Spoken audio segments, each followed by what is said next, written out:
ceramah di stop. Anjir ya panitia bro. Ya, Harusnya mau. Bapak, yang di dalam pertama antusias dari umat Rasulullah Sallallahu Alaihi Wasallam. Kalau bukan karena kita berkumpul karena Nabi, semua ini berkumpul karena cinta, betul? Insya Allah mudah-mudahan cinta ini diabadikan oleh Allah untuk Nabi Muhammad Sallallahu Alaihi Wasallam. Saya ulangi, saat dimana sahabat Rasulullah Sallallahu Alaihi Wasallam datang kepada Sayyidati Aisyah radhiyallahu anha warḍaha, lalu beliau mengatakan, "Khabirni ya Aisyah, kabarkan kepada kami apa yang telah Nabi lakukan di dalam sehingga kami belum pernah bisa melihat apa yang dilakukan oleh Rasulullah sallallahu alaihi wasallam." Lalu Siti Aisyah dengan berlinang air mata beliau mengatakan, "Datang satu malam Rasulullah giliran datangnya ke rumahku.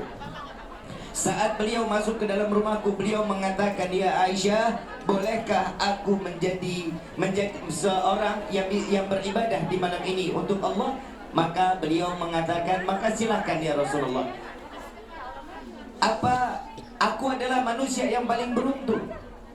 Dari masyriq ilal maghrib, dari barat sampai ke timur, orang berbondong-bondong ingin dekat denganmu, ingin bersalaman denganmu, ingin melihat wajahmu.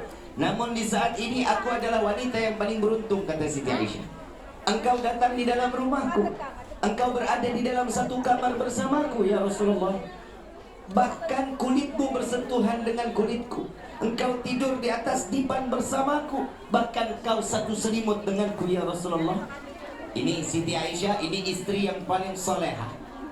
Sampai Nabi SAW, sebenarnya kalau Siti Khadijah dikasih umur panjang, ada satu hadis beliau mengatakan, jika Khadijah belum dipanggil oleh Allah, maka aku serahkan cintaku seutuhnya untuk Siti Khadijah Kubra. Khusus satu istri. Ini kehebatan Nabi Muhammad SAW. Tapi ya apa boleh buat, sebenarnya pernikahan betul, an-nikahu sunnati faman raghiba an sunnati falaysa minni. Nikah itu sunnahnya Nabi. Ada juga sebagian ulama yang menyatakan nikah 2, 3, 4 itu merujuk kepada ayat diperbolehkan, tapi di dalam hukum yang sebenarnya adalah makruh. Paham ya? Makruh. Tapi mereka yang mapan wajib hukumnya. Yang mapan, yang sanggup, maka dia wajib hukumnya. Kenapa? Membantu. Ini niatnya.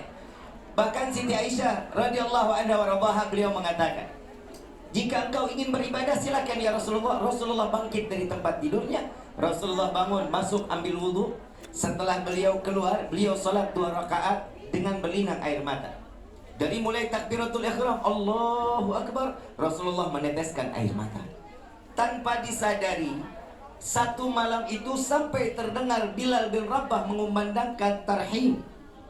Kalau kita bilang jadwal imsakiyah, 10 menit lagi mau isya, mau subuh, Sayyidina Bilal memanggil, as-salatu khairu minan naum, as-salah, aqimis salah, udah memanggil.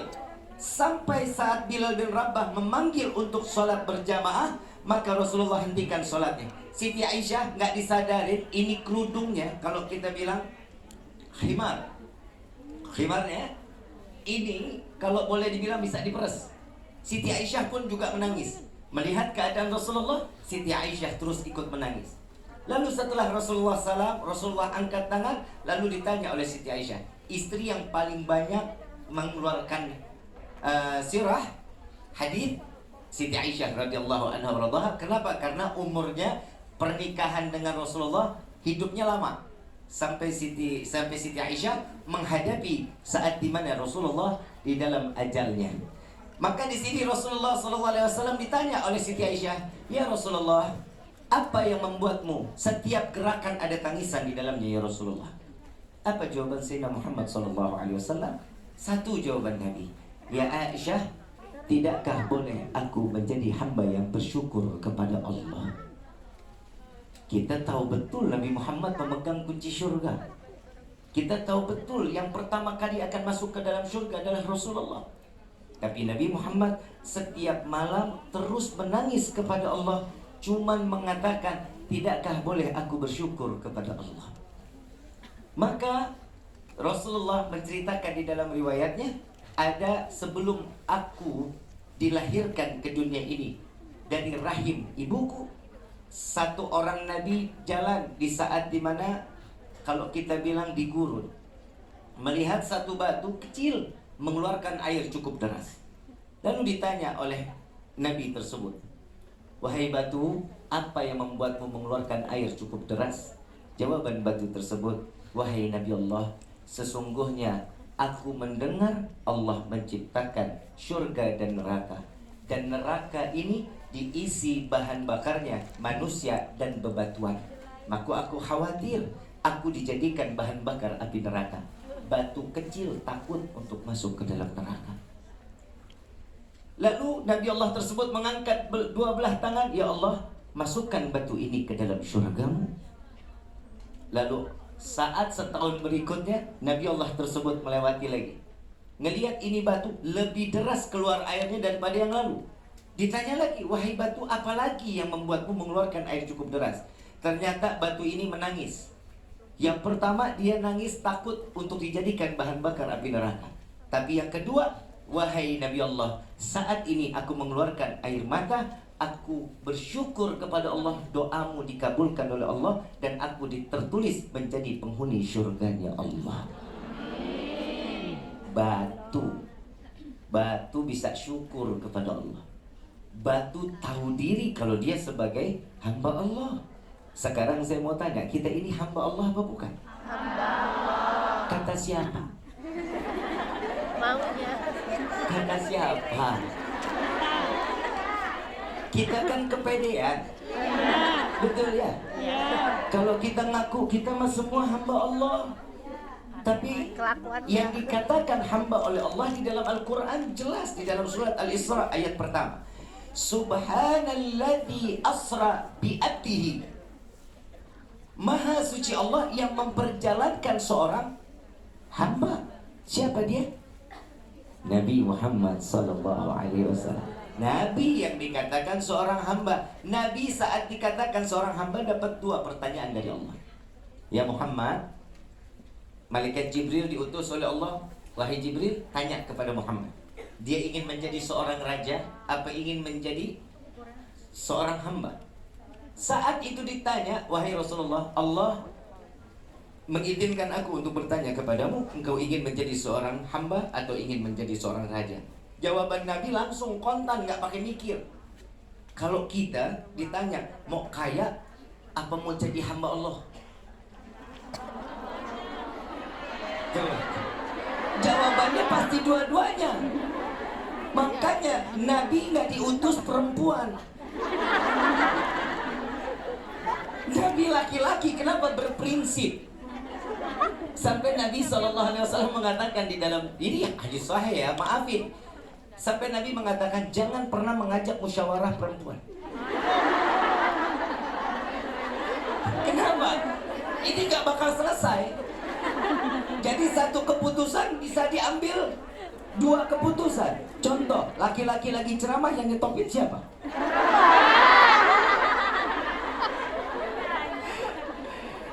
Ayuhal hadirun jamaah rahimakumullah.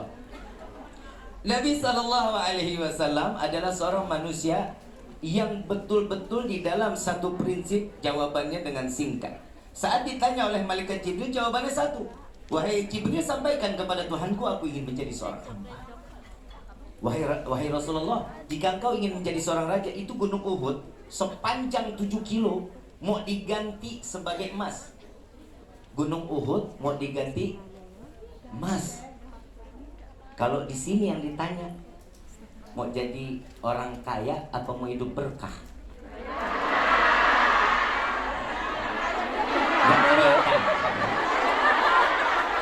Kalau saya ditanya begitu, saya pasti jawab, saya pengen jadi orang kaya yang berkah. Betul nggak? Tahu berkah?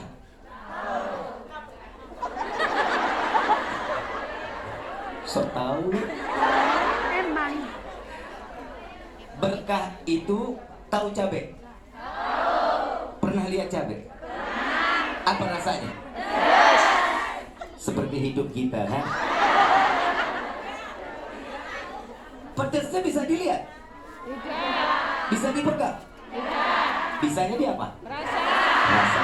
Begitupun rasaku kepadamu.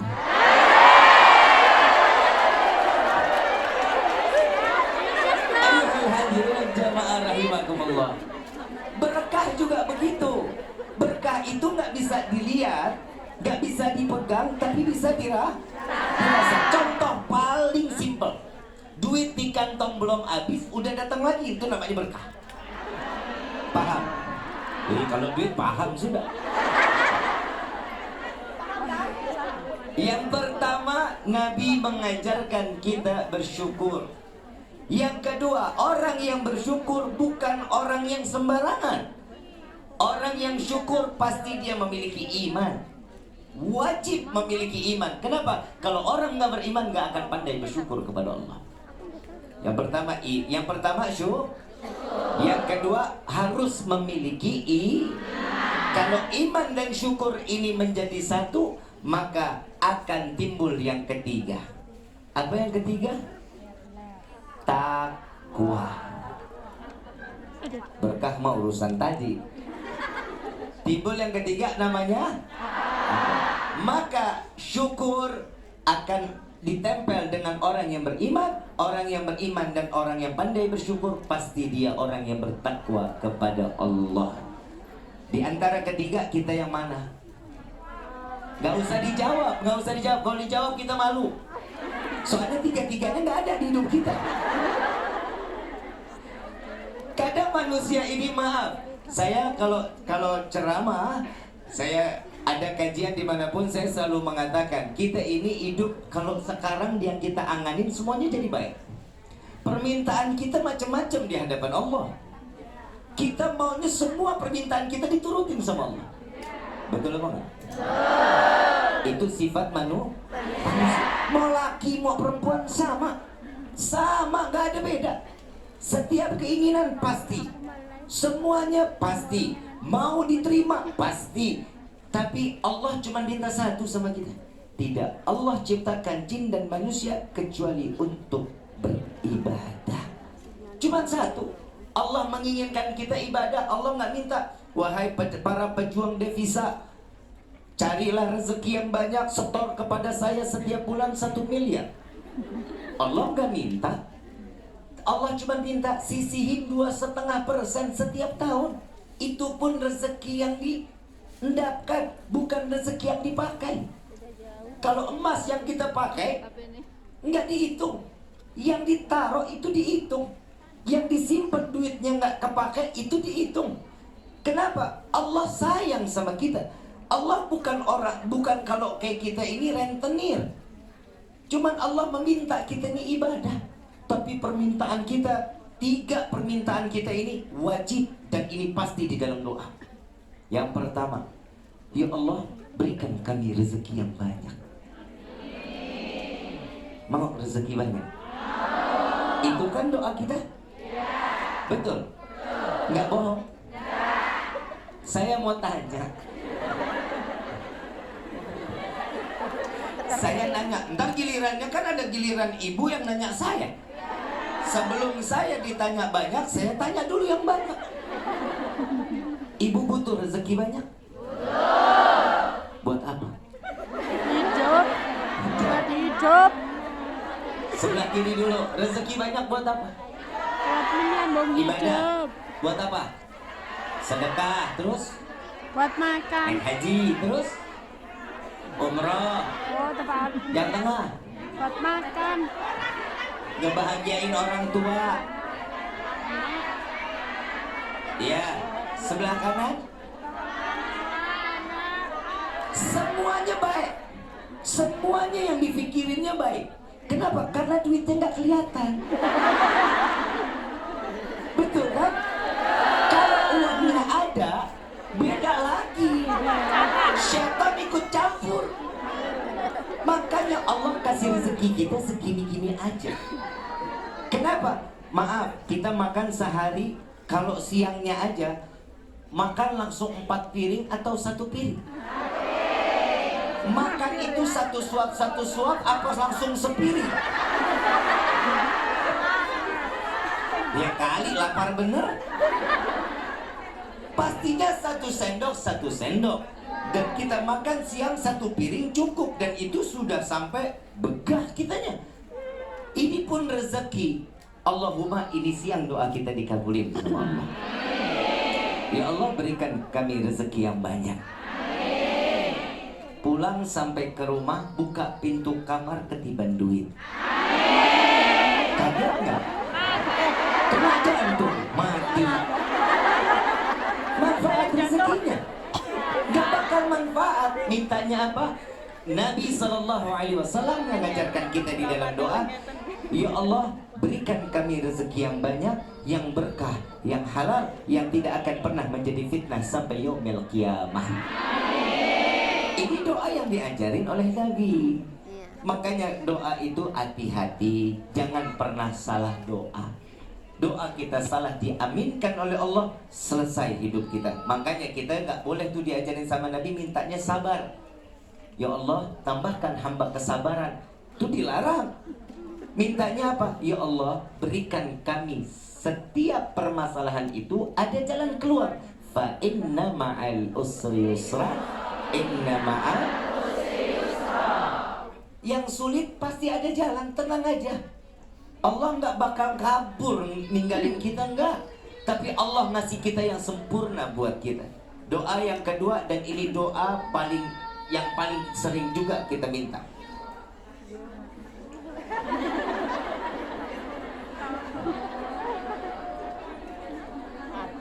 Yang kedua, kita selalu minta, ya Allah, panjangkan umur kami. Mau panjang umur? Yang lain mati, kita doang sendiri mau. Hati-hati dalam doa. Yang lain sudah meninggal dunia, kita cuma sendiri. Mandi sendiri, pakai kain kafan sendiri, masuk liang lahat sendiri, nyubur diri sendiri. Nggak enak juga. Mintanya apa? Ya Allah, panjangkan umur kami dalam taat ibadah kepadamu. Makanya salah satu ini kan silaturahmi. Apa kata Nabi? Orang yang pandai silaturahmi, Allah panjangkan umurnya. Amin. Belum selesai udah amin. Baru dijelasin, emang mau panjang umur, yang lain mati kita doang sendirian. Nggak mau. Mintanya apa? Ya Allah, panjangkan umur kami dalam taat ibadah kepadamu. Bib, saya punya teman, silaturahminya rajin nih, tapi umur 30-40 meninggal dunia. Katanya panjang umur. Silaturahminya apa? Saking rajinnya Bib, tiap pagi ngopinya di rumah saya. Itu bukan rajin, namanya ngerepotin. Apa? Al-Imam Abdullah bin Alwi al-Haddad, beliau mengatakan, orang yang dikatakan panjang umur ini bisa dikatakan dia 40 tahun atau 30 tahun dia meninggal dunia, tapi catatan amal ibadahnya lebih daripada umurnya. Paham ya? Sholat malamnya bagus, sedekahnya bagus, ngehibur orang senang. Makanya di dalam timbangan mizan paling besar amal ibadah itu, saya kasih amalan, gak pakai modal, gak pakai tenaga, timbangan di yaumil kiamah berat, pahalanya gede. Mau nggak? Kepo lu. Giliran yang begitu mau. Giliran ibadah nggak mau. Tahu nggak? Yang bikin senang, yang pertama senyum.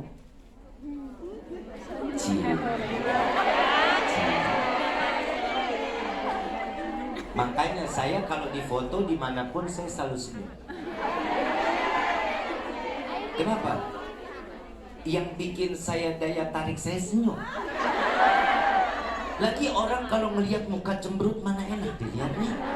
Seganteng apapun muka cemberut nggak enak dilihatnya. Secantik apapun nggak akan enak. Coba ibu lihat senyum. Kan enak dilihatnya. Nggak dilihat judes, nggak dilihat Sakit hati kan enggak. Yang dilihat pasti senang. Dan yang saya hadapi saat ini, semua yang hadir di sini, ini calon bidadari surga. Pernah lihat bidadari surga? Sama sekali. Coba nengok kanan kiri.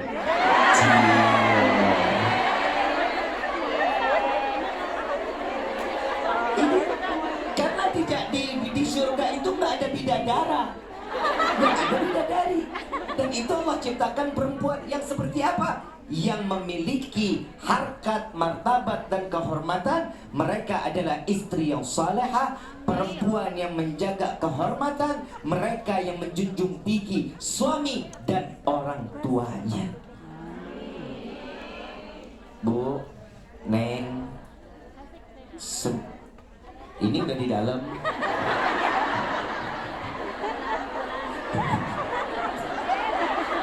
Tadi kitanya di luar, Bib dalam. Ini udah di dalam. Bagaimana lagi? Sedalam apa emang?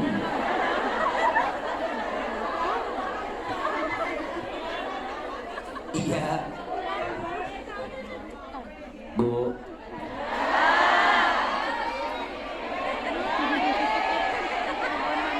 Yang dari Cirebon ada nggak? Angkat tangan Cirebon. Ada? I love you so much.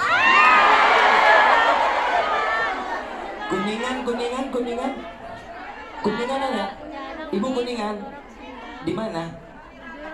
Awirarangan, tetanggaan kita. Tapi mudah-mudahan hari ini kita jadi saudara semua dunia akhirat. Ibu yang dirahmati oleh Allah, senyum itu memberikan pahala yang besar.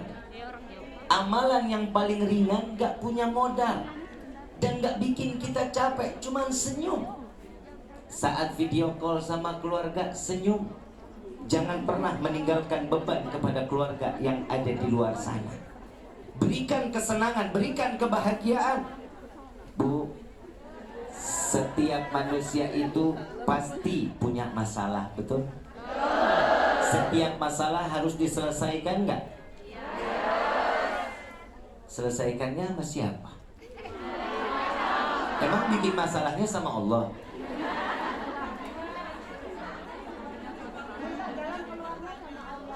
Bu,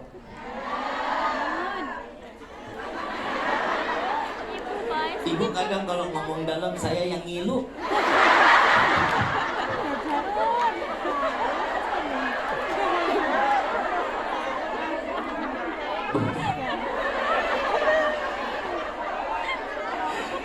Ibu yang dirahmati oleh Allah, manusia ini kadang nggak sadar apa yang dia jalankan di dalam kehidupan. Nabi Muhammad SAW, kalau boleh dibilang, dengan mata Nabi Muhammad manusia yang serba kekurangan rezekinya, semuanya. Tapi Allah meninggikan harkat martabat Nabi Muhammad SAW.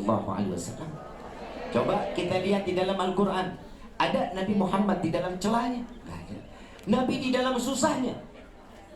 Itu semua sebagai contoh buat kita. Nabi Muhammad yang dipegangi kunci surga aja masih Allah kasih ujian. Belum, tak dulu. Ini saya ceramah di sini nggak pernah serius rasanya. Karena cinta itu nggak boleh diseriusin. Kenapa? Maaf, beribu maaf. Cinta juga nggak harus memiliki. Betul ya? Betul kan?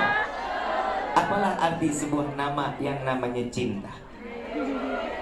Yang wajib kita taati cintanya kepada Allah, cintanya kepada Nabi Muhammad SAW. Kenapa? Karena cinta kepada Allah dan Nabi tidak akan pernah berakhir. Cinta kepada Allah dan Nabi tidak akan pernah merasakan siksaan kecuali akan menambahkan kecintaan. Paham ya? Paham ya? Jadi setiap manusia ujiannya masing-masing. Yang pertama, kita silaturahmi, Allah panjangkan umur. dalam taat kepada Allah. Dan doa yang ketiga yang sering kita panjatkan, yang kedua kan Allah berikan kita mintanya Allah panjangkan umur kami, kan begitu ya? Tapi kita diajarkan, ya Allah panjangkan umur kami dalam taat kepadamu. Ya, ini yang kedua. Yang ketiga, doa yang sering kita panjatin, ya Allah masukkan kami ke dalam surga. Mau masuk surga? Emang pantas?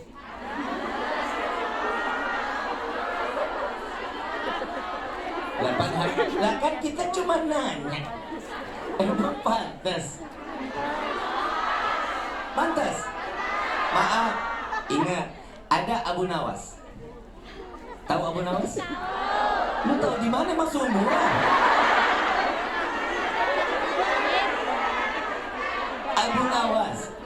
Abu Nawas seorang yang saleh, ahli ibadah. Abu Nawas ini setiap satu rakaat salat khatam Quran. Satu rakaat salat baina maghrib wa isya, dari maghrib ketemu isya, wiridnya, zikirnya baca kulhu 15.000 kali. Tahu doanya Abu Nawas? Ilastulil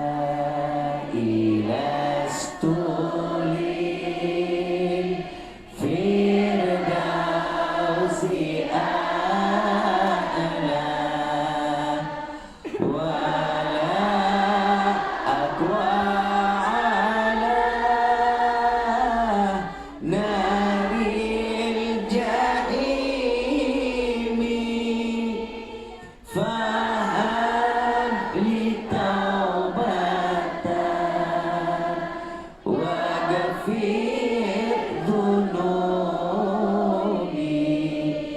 fa innaka ghafirun dzambil. Itu Abu Nawas yang sholatnya khatam Quran setiap rakaat, zikirnya kulhu 15.000 kali baina maghrib wa isya, antara maghrib dan isya. Doanya, ya Allah hamba sadar tidak pantas masuk ke dalam syurga, tapi sungguh ya Allah hamba takut masuk ke dalam neraka. Maka dari itu terima taubat hamba, ampuni dosa hamba. Jika engkau tidak mengampuni, sungguh kami menjadi hamba yang rugi. Judul doa ini adalah doa merayu Allah. Abu Nawas yang ibadahnya begitu sadar kalau dirinya nggak pantas mau masuk surga, hamba juga ngesadar nggak pantas. Tapi subhanallah, para pejuang devisa yang ada di Hong Kong merasa pantas luar biasa.